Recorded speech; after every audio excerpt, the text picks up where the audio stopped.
Hello and welcome. আসসালামু আলাইকুম, সবাইকে স্বাগতম জানাচ্ছি। এই লেসনে আপনারা গ্যালন ও লিটার সম্পর্কে জানতে পারবেন।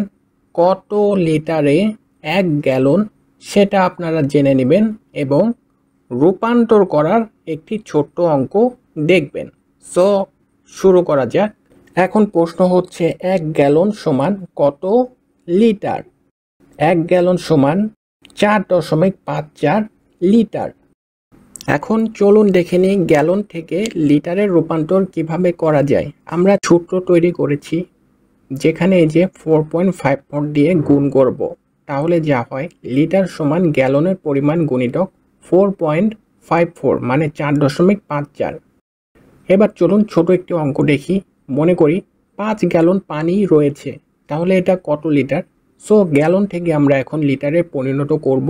এই যে 5 এর সঙ্গে 4.54কে গুণ করব, তাহলে আমরা যা পাই 5 গুণিতক 4.54 সমান 22.7 লিটার।